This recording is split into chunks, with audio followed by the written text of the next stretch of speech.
Welcome, dear listener, to Sleepy Time History. Tonight, we journey to a land where the sands whisper stories older than most civilizations, where the Nile first traced its life-giving path across the desert, and where time itself seems to linger a little longer.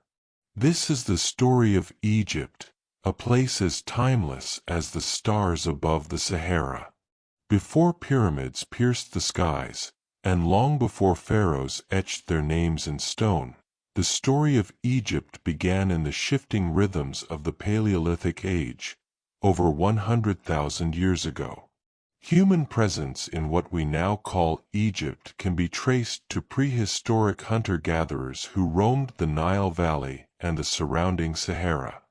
Archaeologists have discovered stone tools and cave art in places like the Nile Delta and the Gilf Kebir Plateau, revealing a distant age when nomadic people followed game, gathered plants, and settled near seasonal water sources. Back then, the Sahara was not the vast desert we know today. It was green, lush, and dotted with lakes and rivers, part of a climatic period known as the African Humid Period. Around 10,000 BCE, during the end of the last ice age, this fertile Sahara supported early communities of herders and fishers. But gradually, over thousands of years, the rains receded, the grasslands dried, and the great desert began to form. This climate shift pushed people toward the banks of the Nile, the one place where water remained reliable. And so, the earliest seeds of Egyptian civilization were sown. By 600 BCE, Neolithic communities had begun to form along the Nile Valley, cultivating grains, herding cattle, and crafting pottery. Archaeologists refer to some of these early cultures as the Fayum A and Badarian cultures, with evidence of their settlements unearthed in Lower and Upper Egypt. These societies lived in small, organized villages and had begun to bury their dead with care, sometimes with tools, beads, and ornaments, early signs of social and spiritual complexity. By 400 BCE, Egypt's landscape was dotted with increasingly sophisticated communities. These early cultures began to experiment with irrigation, stone architecture, and trade. Artifacts from this period, such as combs, figurines, and painted pottery, show both aesthetic expression and evolving ritual practices. Meanwhile, copper tools, imported lapis lazuli, and obsidian hint at trade routes reaching far into the Levant and Nubia, signs that Egypt, even in its infancy, was never truly isolated. The river shaped every part of life. The Nile didn't just provide water for crops, it provided a spiritual framework. It flooded like clockwork, replenishing the soil and ensuring survival. To the early Egyptians, this was no ordinary river. It was a divine rhythm, a living deity. From the very beginning, nature and divinity were intertwined, and this belief would become a cornerstone of Egyptian thought for millennia to come. One of the most critical periods in these early stages was the Naqada culture, which developed between 400 and 3100 BCE in Upper Egypt. Naqada 1, 2, and 3 mark stages of growing societal complexity, leading up to the dawn of the Pharaonic Age. The Naqadans built large mud brick buildings, produced intricate pottery, and left behind richly adorned tombs. They used pallets to grind minerals for cosmetic and ceremonial use and developed symbolic motifs like boats, animals, and divine figures, early echoes of the grand art that would soon define ancient Egypt. By the late Naqada period, distinct rulers were beginning to emerge, regional chieftains who controlled stretches of the Nile and competed for power. Tombs from this era, particularly at sites like Abydos and Hierakonpolis, grew more elaborate, foreshadowing the monumental architecture of later dynasties. These ancient communities had no written language yet, but symbols and iconography began to appear. One of the most famous artifacts from this transitional period is the Narmer palette, which depicts a victorious ruler, possibly King Narmer, unifying Upper and Lower Egypt. Though technically part of the early dynastic period, this artifact straddles the line between prehistory and recorded history, a visual testament to the journey Egypt took from scattered communities to a single, mighty kingdom. As Egypt prepared to take its first steps into history proper, the stage was set. The fertile banks of the Nile had become home to a people shaped by the rhythm of flood and harvest, by a reverence for the natural world, and by a quiet but steady march toward complexity. The desert sands began to hide the bones of countless generations, while the stars above began to inspire myths of gods, journeys, and eternal life. In this land of contrasts, between desert and river, life and death, the foundation of one of the world's greatest civilizations was quietly being laid. And so, with the soft ripple of the Nile in the distance and the desert wind brushing ancient stones, we conclude this first chapter in Egypt's long and dreamy tale. As the morning mists rolled over the Nile and the papyrus swayed gently along its banks, Egypt stepped out of prehistory and into one of the most iconic and enduring civilizations the world has ever known. This was the beginning of ancient Egypt, a culture that would span more than 3,000 years, marked by extraordinary achievements in architecture, writing, religion, and governance. The unification of Upper and Lower Egypt around 3100 BCE by the legendary King Narmer, also known as Menes, marked the start of the early dynastic period. With this union came centralized rule, a growing bureaucracy, and the emergence of a unique Egyptian identity. Hieroglyphic writing began to appear more consistently, carved onto palace walls, temple gates, and monumental steels, a script as beautiful as it was sacred, composed of symbols drawn from everyday life, the animal kingdom, and celestial beings. At the heart of this blossoming civilization was the Nile River. The river did more than sustain life. It ordered it. The annual inundation of the Nile governed the planting and harvest cycles, and its predictable rhythm shaped Egyptian timekeeping, administration, and religious belief. The Nile was seen as a divine artery flowing from the gods, with its source in the mythic waters of Nun, the primordial chaos. Around 2686 BCE, Egypt entered the Old Kingdom, also known as the Age of the Pyramids. It was during this golden age that the first major stone structures were built, beginning with the step pyramid of Djoser at Saqqara, designed by the architect Imhotep, one of the earliest recorded geniuses in history. His design marked the transition from traditional mastaba tombs to more ambitious vertical architecture. The Old Kingdom reached its zenith during the Fourth Dynasty, with the construction of the Great Pyramids of Giza under pharaohs Khufu, Khafre, and Menkaure. These towering structures, still standing after more than 4,500 years, were not only tombs but also cosmic symbols, designed to connect the pharaoh with the heavens. Built with incredible precision and aligned with the stars, the pyramids reflect the Egyptians' sophisticated knowledge of astronomy, mathematics, and engineering. Pharaohs were seen not merely as kings but as divine intermediaries, living gods who upheld Marat, the concept of cosmic order, balance, and justice.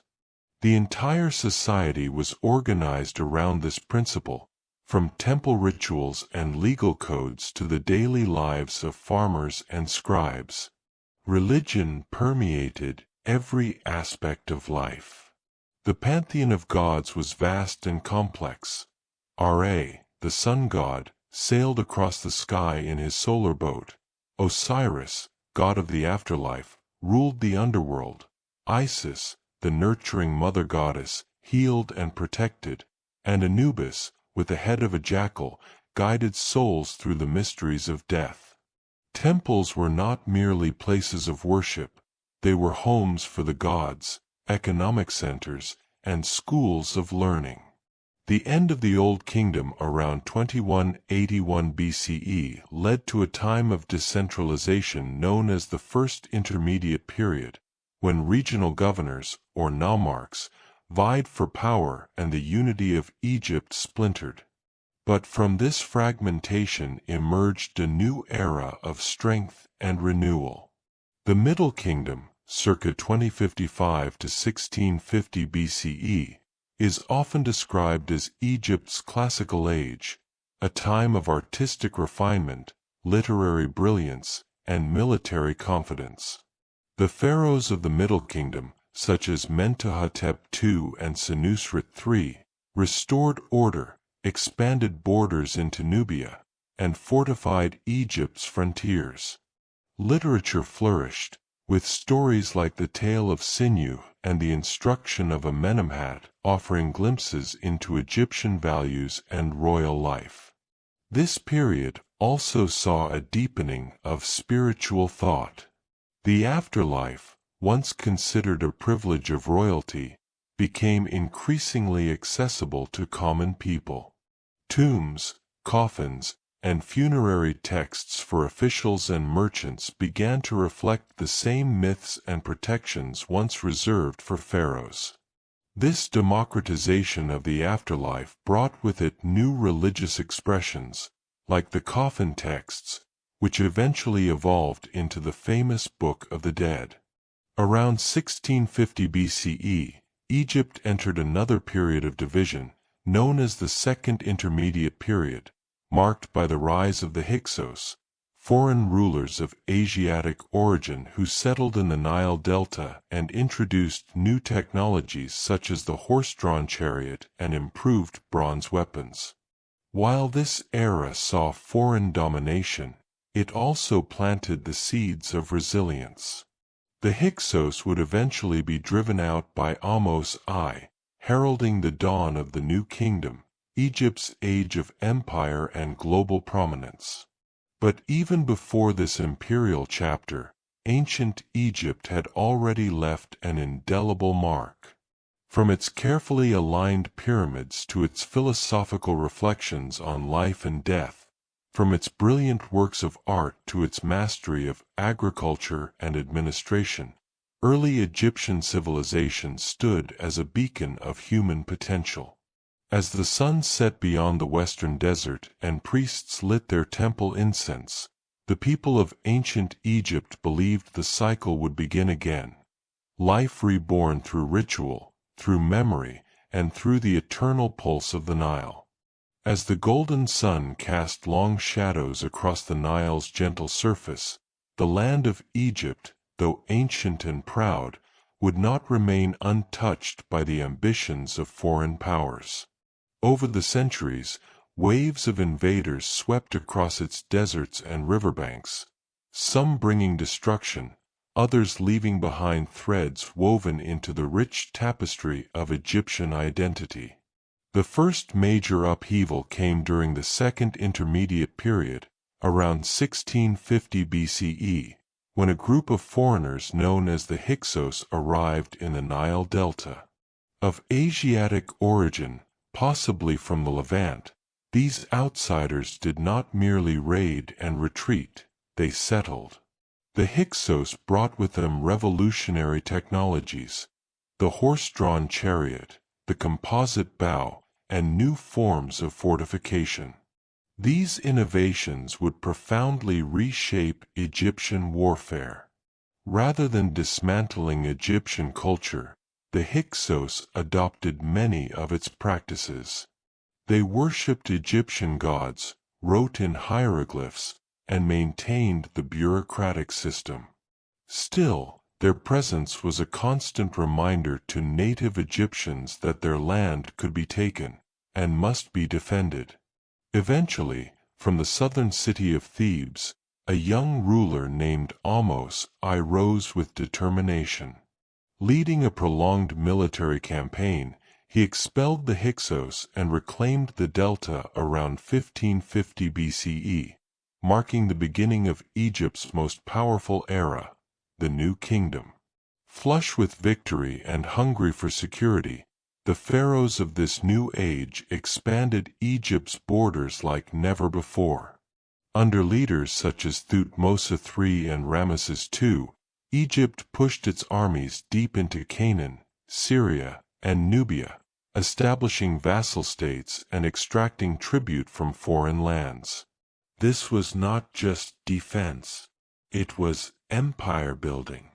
But with empire came conflict. The famous Battle of Kadesh, fought around 1274 BCE between Ramesses II and the Hittite king Muwatalli II, was one of the largest chariot battles in history. Though both sides claimed victory, the result was ultimately a draw. Yet it led to something extraordinary, one of the first known peace treaties in history, etched in stone and agreed upon by two great powers. Despite military might, the seeds of decline began to stir. As Egypt's empire expanded, so did the strain on its treasury, the morale of its people, and the control over far-off provinces. By the end of the New Kingdom, around 1070 BCE, central authority had weakened, and local rulers began asserting power. Foreign influence crept in once again.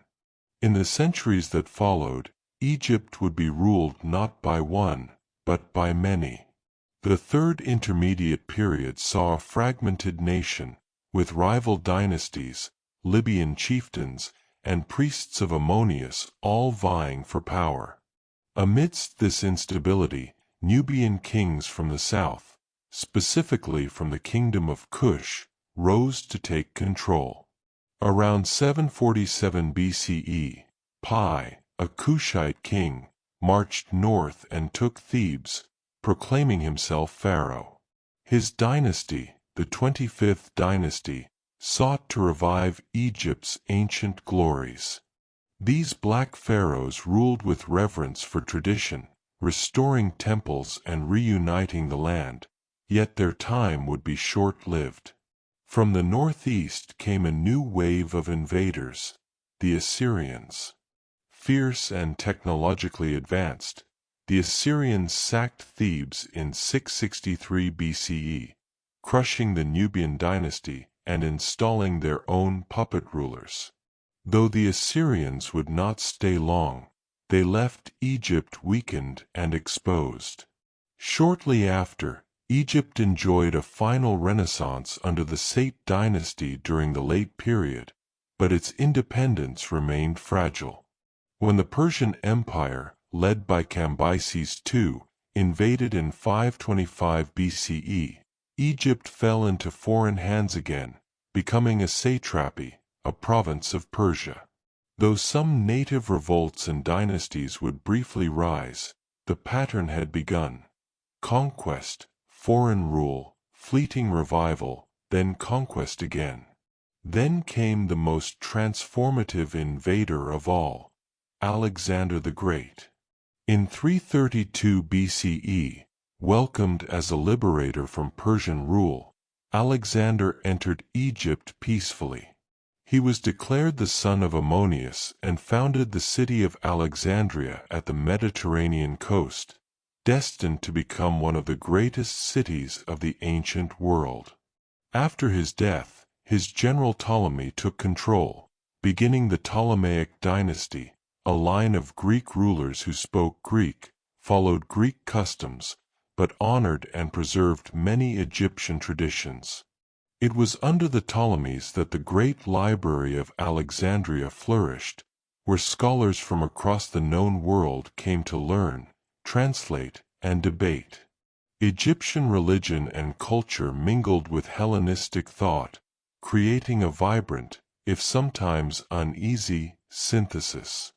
The last of the Ptolemies was Cleopatra VII, a brilliant, politically savvy queen who sought to preserve Egypt's independence amid the growing might of Rome. She formed alliances and romances with Julius Caesar and later Mark Antony, but their defeat by Octavian at the Battle of Actium in 31 BCE marked the end. In 30 BCE, Egypt became a province of the Roman Empire, its pharaohs now a memory, its gods gradually displaced, its greatness folded into the annals of another empire's glory. And yet, even in defeat, Egypt endured. Through each conquest, from Hyksos to Persians, from Greeks to Romans, Egypt absorbed, adapted, and redefined itself. Foreigners may have ruled from palaces and forts, but the pulse of Egypt remained native, carried in the prayers of peasants, the lines of scribes, and the unending current of the Nile. As twilight settled over the ancient sands, Egypt entered a period of radiant strength. Its borders swelled, its temples soared, and its name echoed across distant lands. This was the time of the New Kingdom, a golden age when pharaohs dreamed beyond their deserts and built an empire to match the grandeur of their gods. Following the expulsion of the Hyksos around 1550 BCE, the rulers of Thebes, particularly Ahmose I, laid the foundation for expansion.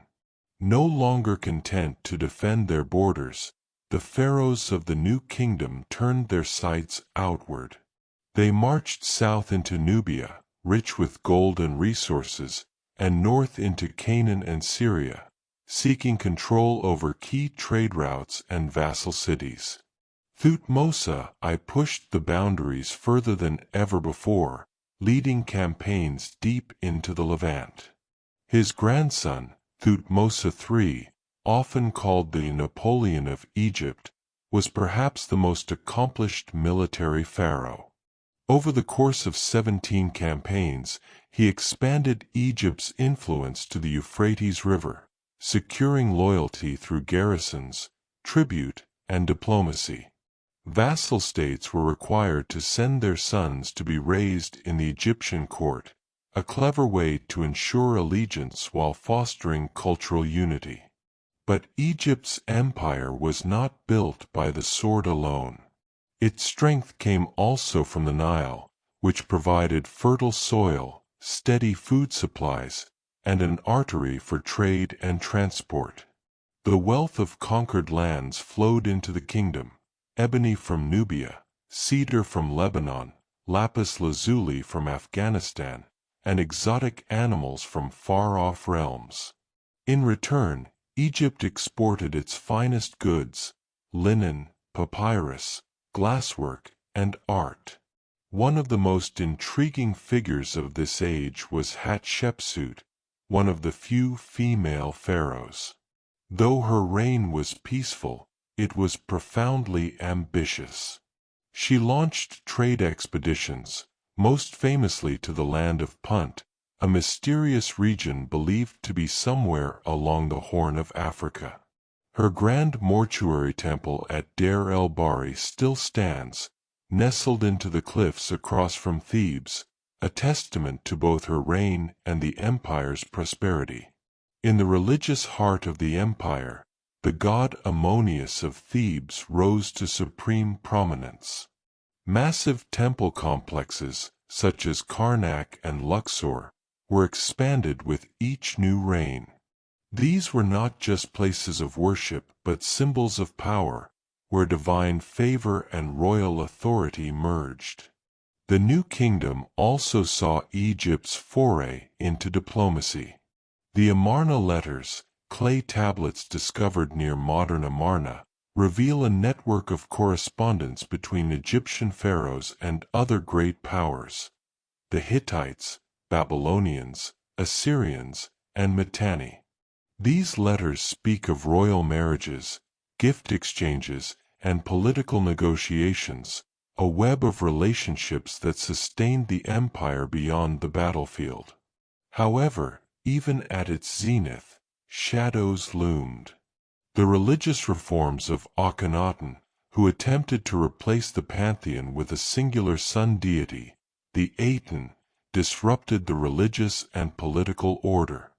Though his rule introduced a brief period of artistic and theological experimentation, it left the empire vulnerable. After Akhenaten's death, Egypt returned to tradition. Tutankhamun, his young successor, restored the old gods but died young. In time, strong leaders like Seti I and Ramesses II restored Egypt's might. Ramesses, in particular, left his mark across the land, with colossal statues, temples like Abu Simbel, and his long rule of over 60 years. His reign represented a final blaze of imperial glory. Yet even Ramesses could not hold back the changing winds. As foreign pressures mounted, Egypt gradually lost control of its northern territories. The mysterious Sea Peoples, possibly a coalition of displaced groups and raiders, swept through the eastern Mediterranean, contributing to the collapse of several ancient civilizations around 1200 BCE. Though Egypt repelled their invasion, the cost was high. Its empire in Asia unraveled, and its influence began to wane. The Third Intermediate Period followed, a time of internal division and declining central power. Yet even during this fragmentation, regional rulers in the Delta and Thebes continued to build, trade, and defend their lands. Egypt no longer dominated the Near East, but its cultural radiance endured. Further expansion would come not through native pharaohs, but through the ambitions of foreign rulers who fell in love with Egypt's legacy. When Alexander the Great arrived in 332 BCE, he treated Egypt not as a mere prize, but as a partner in greatness. His successor, Ptolemy I, declared himself pharaoh, launching a Greco-Egyptian dynasty that would last nearly 300 years. Under the Ptolemies, Egypt's reach became intellectual as much as territorial. The city of Alexandria, with its lighthouse, one of the 7 wonders of the ancient world, and its vast library, became the center of Mediterranean learning and culture. Though the borders of Egypt's empire had shrunk, its cultural and scholarly influence blossomed. By the time Rome absorbed Egypt as a province in 30 BCE, the dream of empire had shifted. No longer did pharaohs ride chariots into Canaan, but Egypt's echoes continued to resonate in Roman architecture, religion, and imagination. To the Romans, Egypt was a land of ancient wisdom, divine rulers, and eternal mysteries. And so, from its early conquests to its cultural expansion, Egypt proved that empires are not merely measured by the reach of their armies, but by the stories they leave behind. As the hush of night deepens over the ancient Nile, we enter a quieter chapter in Egypt's tale, one marked not by conquest, but by resilience. Through centuries of invasions and internal strife, the Egyptian spirit endured. Though foreign flags flew over its temples, and distant rulers sat upon the throne, the people of Egypt never truly let go of who they were. Beneath each wave of change, the heartbeat of a proud and ancient land continued to thrum. From the end of the New Kingdom onward, Egypt became a coveted prize in the geopolitical game of empires. The Third Intermediate Period, beginning around 1069 BCE, was a time of division. Power was split between the high priests of Ammonius in Thebes and the Tanite kings of the Delta. Foreign mercenaries, especially Libyans, gained influence. Some even rose to rule as pharaohs themselves. Though these dynasties were often homegrown, they foreshadowed Egypt's increasing vulnerability to external control. By the 8th century BCE, the powerful kingdom of Kush, located in Nubia to the south, turned the tables. In a striking reversal of roles, the Kushite kings, descendants of those once ruled by Egypt, marched north and unified the land under the 25th dynasty. These black pharaohs, deeply respectful of Egyptian culture, sought to restore its old glories. Temples were rebuilt, traditions revived, and monuments erected in the grand style of earlier ages. Yet their time was short-lived. In 671 BCE, the Assyrian Empire, with its iron weapons and swift chariots, invaded. Egypt fell under foreign domination, its cities burned, its people subjugated. Although rebellions flared and brief restorations followed, the pattern had been set. Egypt's sovereignty would be a fragile thing for much of the next millennium. The Persians arrived next. In 525 BCE, Cambyses II, son of Cyrus the Great, defeated the Egyptian army at the Battle of Pelusium, allegedly using cats and other sacred animals as psychological weapons, knowing the Egyptians would not dare harm them. The conquest ushered in the 27th dynasty, the first of several Persian dominations. Under Persian rule, the Egyptians were taxed heavily, their temples monitored, and their pharaohs chosen by foreign overlords. But resistance never vanished. Time and again, Egyptians rose in defiance. Inaros, a Libyan prince with Egyptian support, led a famous revolt around 460 BCE, even securing aid from the Athenians. Though ultimately crushed, such revolts proved that Egypt's will to self-rule had not dimmed. When Alexander the Great arrived in 332 BCE, many Egyptians welcomed him as a liberator. They admired his respect for their gods and customs. After his death, however, Egypt passed to the hands of the Ptolemaic dynasty, a Greek family that ruled Egypt while adopting its titles and traditions. The Ptolemies were foreign in origin, but they built temples in Egyptian style, spoke the language of the court, and honored the native gods. Still, beneath this cultural fusion, inequality persisted. The Greek elite held power, while many native Egyptians lived in poverty and had little voice in their governance. During this period, acts of resistance were both subtle and bold. Farmers withheld grain, scribes protested in papyri, and local uprisings occasionally flared in Upper Egypt.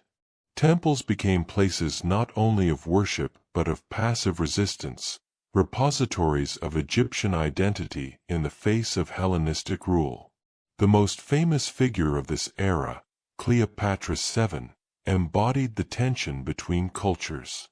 Though Macedonian by blood, she was the only Ptolemaic ruler to learn the Egyptian language and present herself as the reincarnation of Isis, a beloved goddess. Her reign was marked by defiance against Roman encroachment. She allied with Julius Caesar, and later Mark Antony, in a final bid to keep Egypt independent. But with the defeat at Actium in 31 BCE, Cleopatra's dream died. Egypt became a Roman province the following year, its last native dynasty extinguished. Under Rome, and later the Byzantine Empire, Egypt was prized for its grain, its papyrus, and its ports. Yet native voices continued to resist cultural erasure. New religious movements, like Christianity, took root among ordinary Egyptians. The language evolved into Coptic, preserving the ancient tongue in a Christian context. Monasteries in the desert became sanctuaries of learning and subtle resistance against imperial control. When the Arabs arrived in the 7th century CE, Egypt once again stood at a crossroads. The Islamic Caliphate, led by Amr ibn al-As, conquered the land in 641 CE. This time, the transition was gentler. Islam was introduced gradually, and the existing population was allowed to keep their faiths for generations. The city of Fustat, later Cairo, became the new seat of power.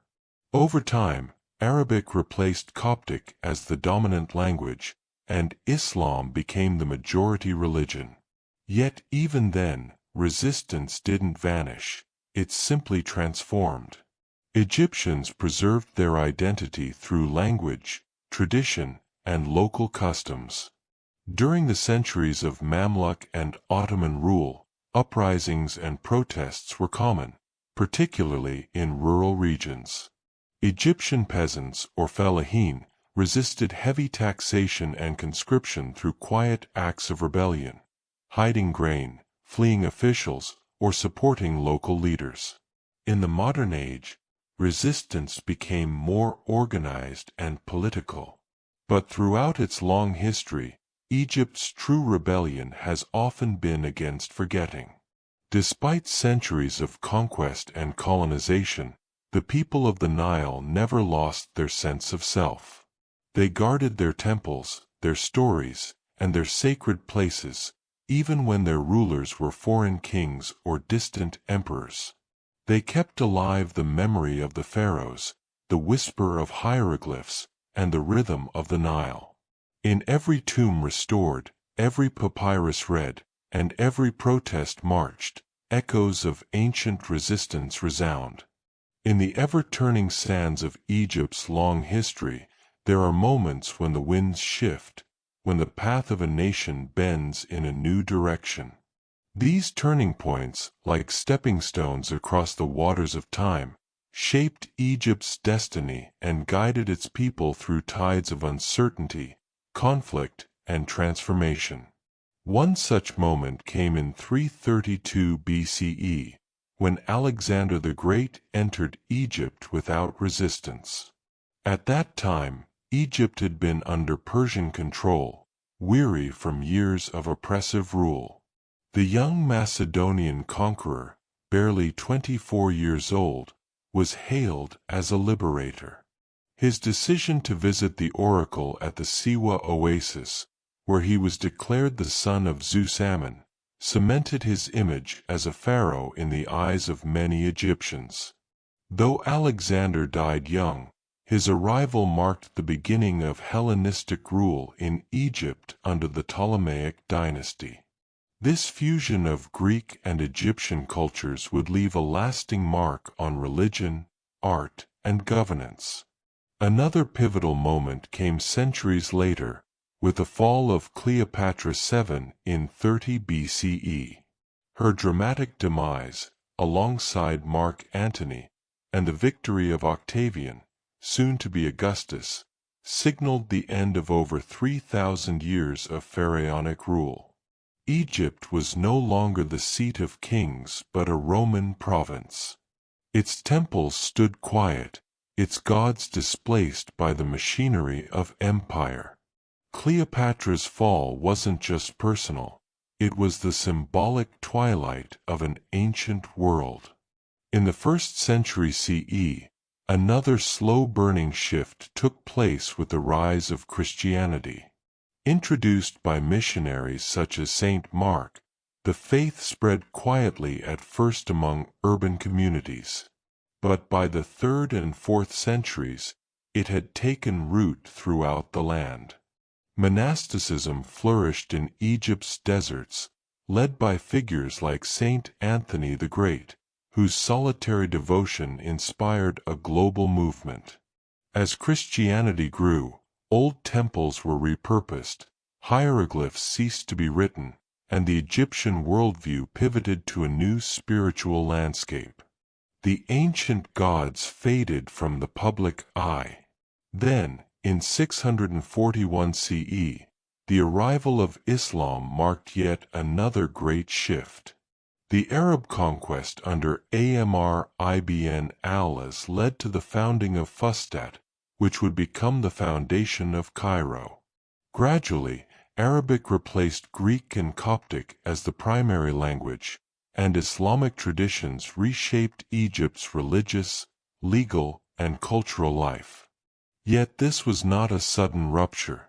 Christian communities continued to flourish for centuries, and older traditions lingered in folk practices and stories. Centuries passed. Egypt changed hands between Fatimids, Ayyubids, Mamluks, and eventually the Ottomans. But a defining moment of modern history arrived in 1798, when Napoleon Bonaparte invaded. Though the French occupation was brief, it introduced Egypt to the Enlightenment and modern science. Napoleon's scholars catalogued ruins, studied the land, and published the monumental description de l'Egypte. More importantly, the Rosetta Stone, discovered during this campaign, would eventually allow the ancient language of hieroglyphs to be deciphered, reconnecting Egyptians to their lost past. Shortly afterward, in 1805, a new leader emerged, Muhammad Ali Pasha, an Albanian-born commander in the Ottoman army. Though technically under Ottoman suzerainty, Muhammad Ali ruled as an independent monarch and is often considered the founder of modern Egypt. He reformed the military, nationalized land, and modernized agriculture. He also introduced industrialization and centralized control. His rule marked a bold new era, and Egypt asserting itself again after centuries under foreign dominion. A different kind of turning point arrived in 1882, when Britain occupied Egypt under the pretext of protecting its interests in the Suez Canal. Though Egypt remained nominally under Ottoman rule, the British held real power, manipulating rulers and suppressing dissent. Nationalist movements grew steadily, culminating in the 1919 revolution, a nationwide uprising led by workers, students, and women demanding independence. This movement led to a partial success, the 1922 Declaration of Egyptian Independence. The monarchy was restored under King Fuad I, but the British still controlled key aspects of Egyptian governance. Discontent simmered.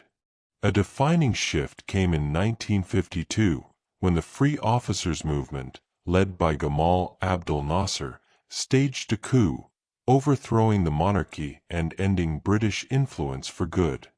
Nasser's rise to power marked a revolutionary new chapter.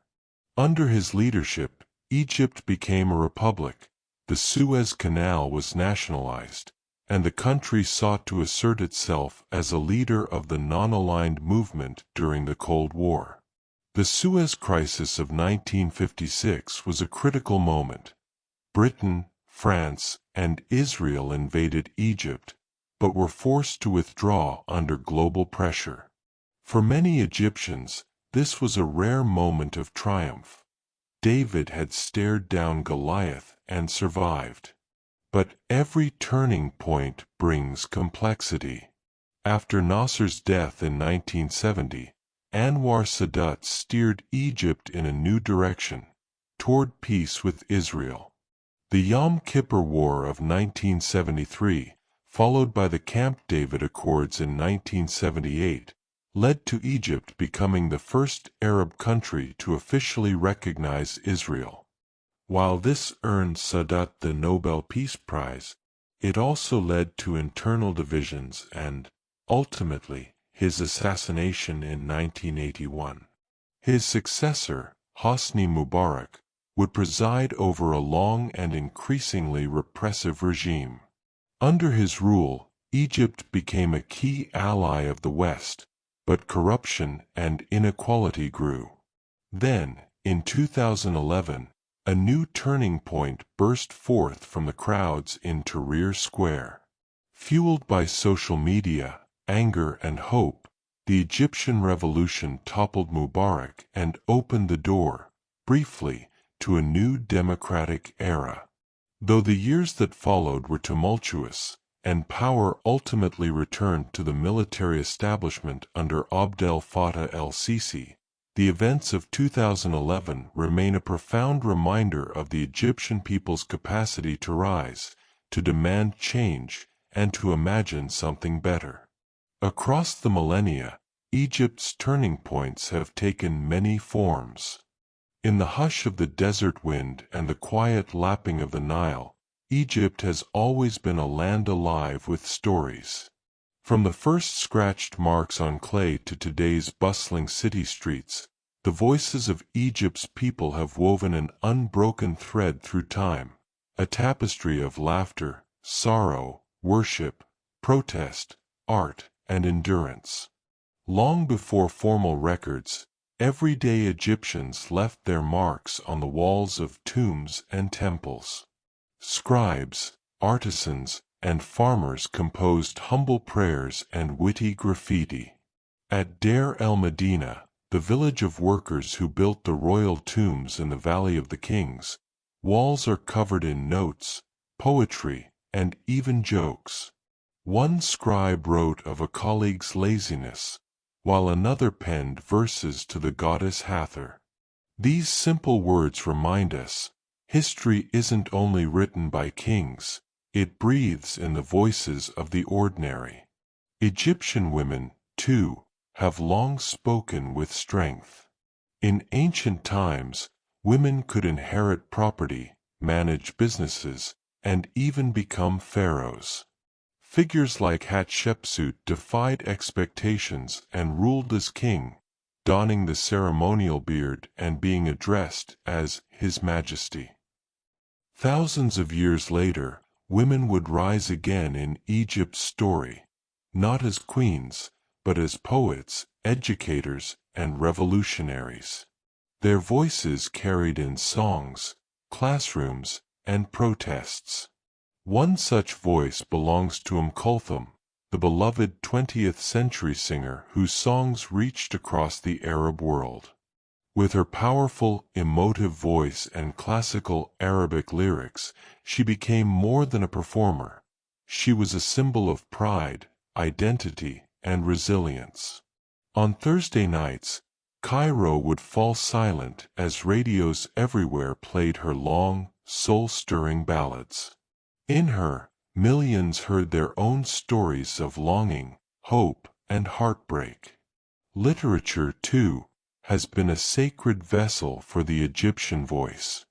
Naguib Mahfouz, winner of the Nobel Prize in Literature, chronicled Cairo's streets and Egypt's soul in quiet, powerful prose. His characters, shoemakers, students, mothers, and mystics, spoke the truths of a society shifting beneath their feet. In novels like the Cairo trilogy, Mahfouz captured not just a city, but an entire century of change. In the 20th and 21st centuries, the people's voices also echoed through political struggle. Egyptian workers staged strikes, students marched, and newspapers flourished with satire and dissent. Even under authoritarian regimes, humor became a form of resistance. Political cartoonists like Anne Eel or television satirists like Bassem Youssef offered witty commentary that danced on the edge of censorship. During the 2011 Egyptian Revolution, these voices rose as a chorus. In Tahrir Square, men and women, young and old, shouted for freedom and dignity. Their banners, chants, and songs became the heartbeat of a people reclaiming their narrative. One slogan, "The people demand the fall of the regime," reverberated across continents. For 18 days, the square became a stage for collective will. Beyond protest and politics, Egypt's people express themselves through vibrant cultural life. In cafes and courtyards, stories are still passed orally. Folk tales of cunning animals, brave villagers, and magical jinn. These tales, part of the rich Hakawati storyteller tradition, continue to teach children and entertain families, preserving lessons from long ago in delightful packages. In southern Egypt, the Nubian people keep their own traditions alive, brightly painted homes, rhythmic music, and a language all their own. Despite displacement from their ancestral lands due to the building of the Aswan High Dam, many Nubians still celebrate their history through song, dance, and community storytelling. In the oases of the Western Desert, the Siwi people preserve an ancient Berber dialect and customs distinct from the rest of the country. And in the streets of modern Alexandria and Cairo, young Egyptians speak in dialects rich with slang, song lyrics, and online abbreviations, a living language evolving each day. The Egyptian diaspora, too, carries their voices across oceans. In cities from Paris to Los Angeles, Egyptian poets, scholars, chefs, and filmmakers contribute to a global conversation. Whether through hip-hop, novels, or YouTube skits, they explore identity, displacement, and the joys and tensions of living between cultures. In spiritual spaces, Egyptians whisper prayers in churches and mosques, offering quiet reflections on hardship and gratitude. The Adhan, the Islamic call to prayer, rings out from minarets 5 times a day, while inside Coptic churches, ancient hymns, some in the language of the pharaohs, fill the air with solemn beauty. Through every chapter of Egypt's story, the people have never stopped speaking. Their words may change language, tone, or form, but the heartbeat beneath remains constant, a longing for dignity, for joy, for connection. From a mother's lullaby in a Nile village to a university student's viral poem, from the carved wishes of a 19th dynasty scribe to the online diary of a young protester, the voices of Egypt are never silent. They echo through time, not always in unison, but always with purpose. And as we drift through the quiet moments of history, we are reminded that the soul of a nation lives not only in its monuments and leaders, but in the voices of its people, murmuring, laughing, questioning, singing. As we leave behind the echoes of voices past, we step softly into the currents of Egypt's more recent struggles, a time marked by upheaval, resilience, and the persistent yearning for stability and dignity.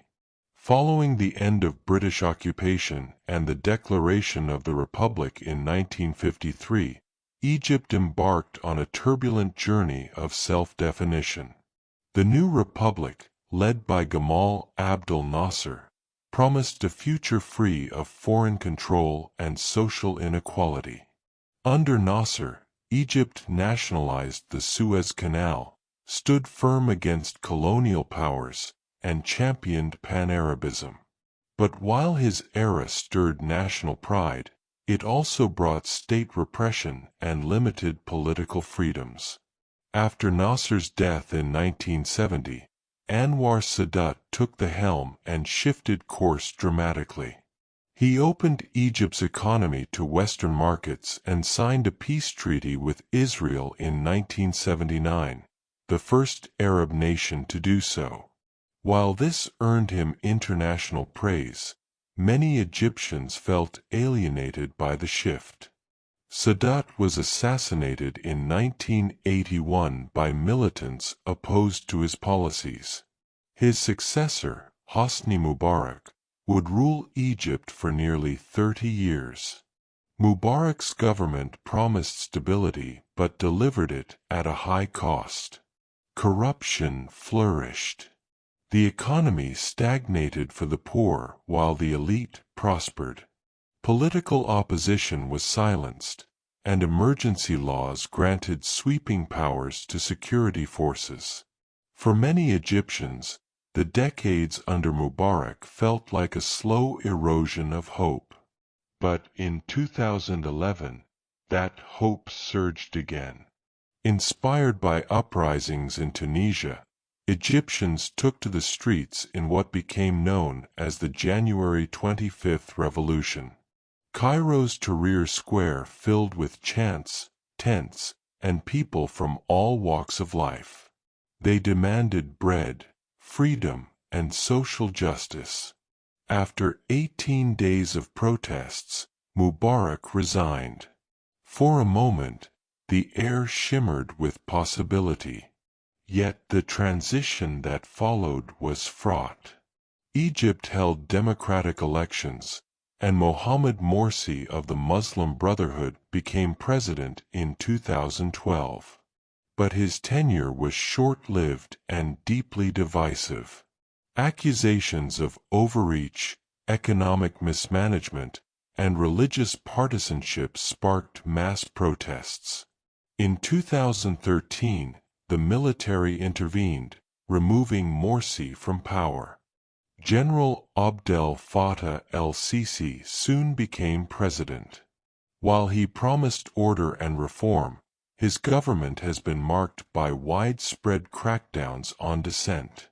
Thousands of political prisoners, restricted press freedoms, and surveillance have again narrowed the space for open dialogue.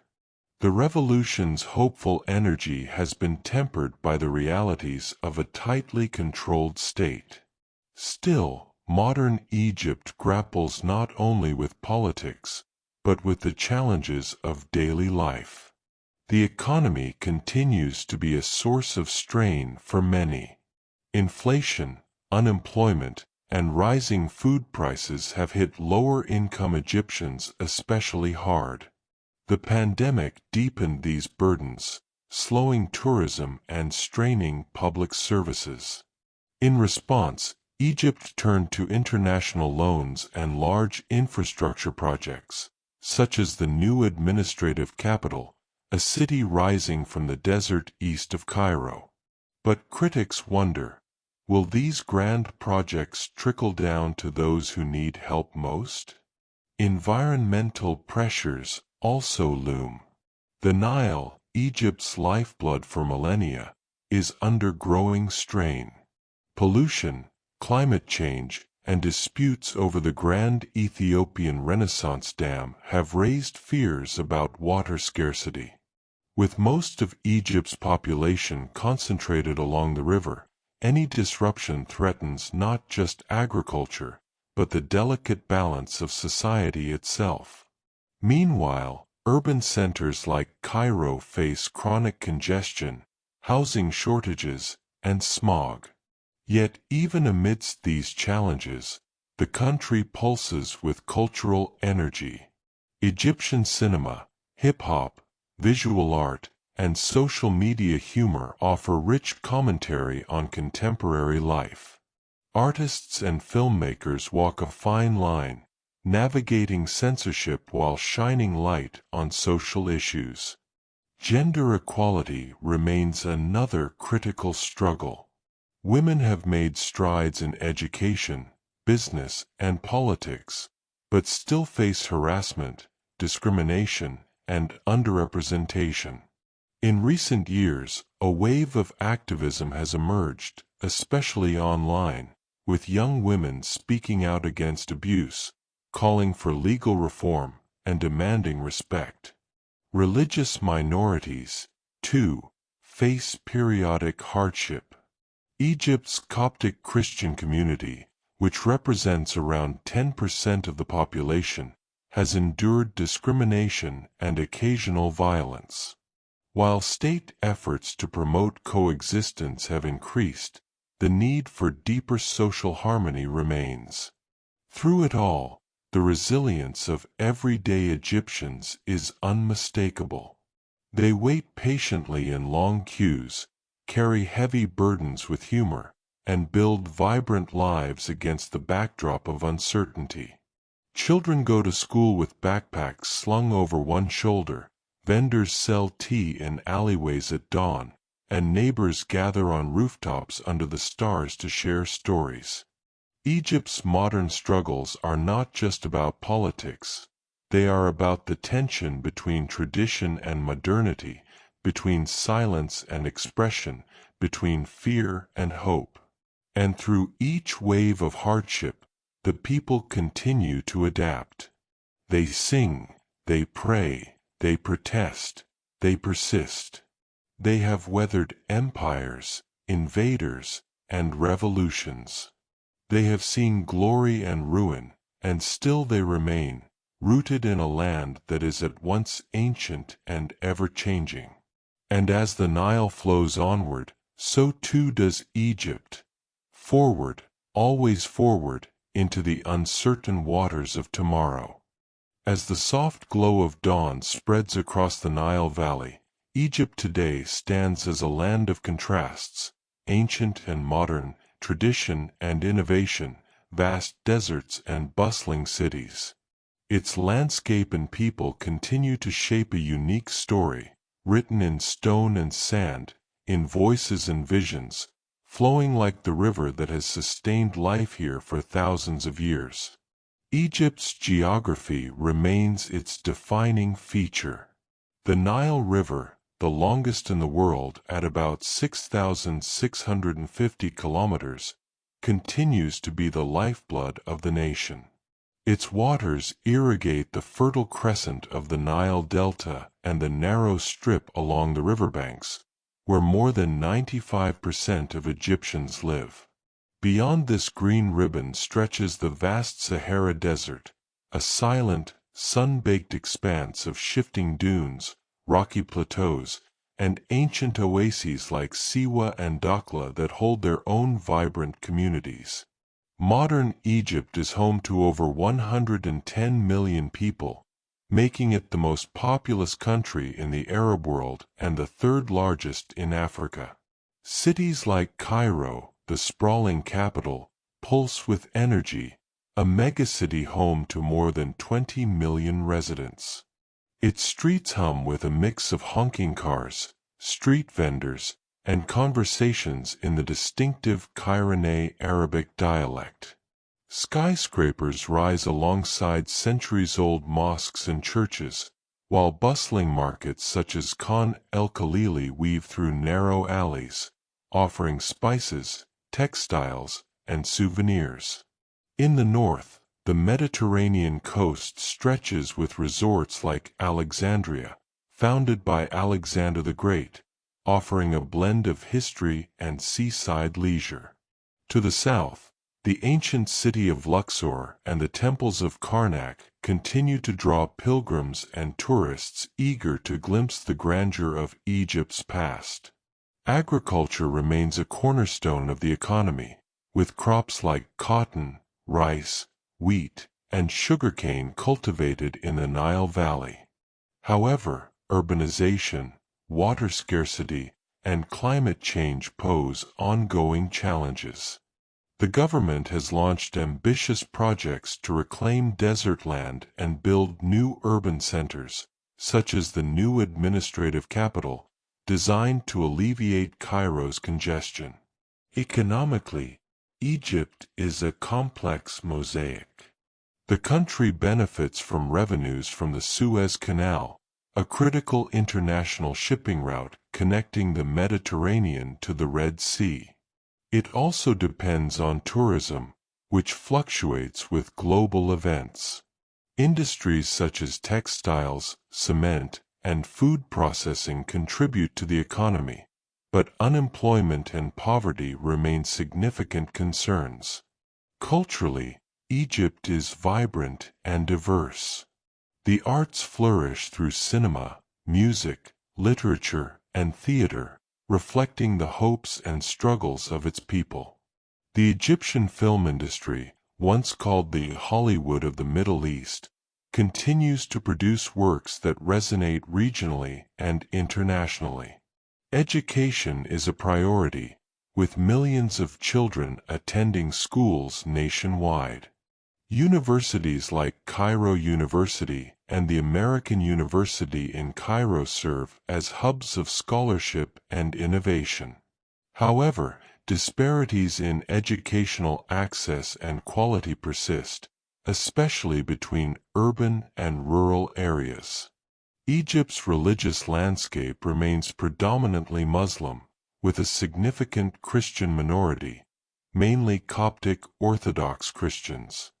Religious festivals, such as Ramadan, Eid al-Fitr, and Coptic Christmas, are celebrated with deep devotion, coloring the social fabric with rich traditions. The environment, too, holds a delicate balance. Pollution, water management, and desertification are ongoing issues. Efforts to protect natural reserves and historical sites are increasingly important as the country navigates growth and preservation. In the realm of technology and infrastructure, Egypt is making strides. Expansion of telecommunications, transport networks, and renewable energy projects show ambition toward a sustainable future. The government's focus on digital transformation aims to connect more Egyptians to the global economy. Yet amidst all these changes, the pulse of the Nile flows steady, a constant in a landscape of flux.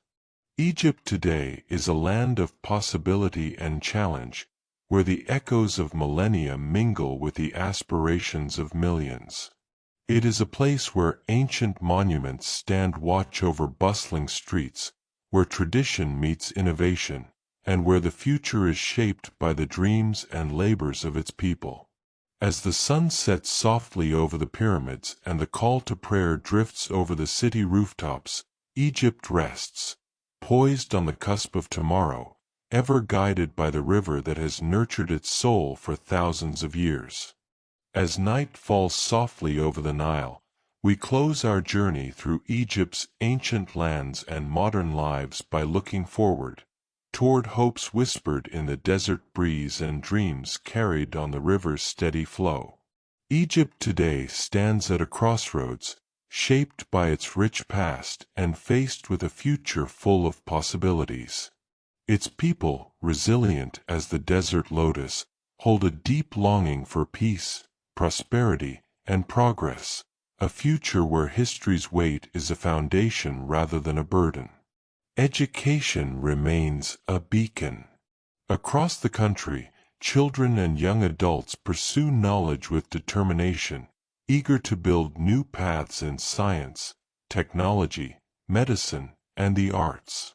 Efforts to improve access and quality continue, promising that the next generation may write new stories of innovation and leadership. Sustainability and environmental stewardship are rising in importance.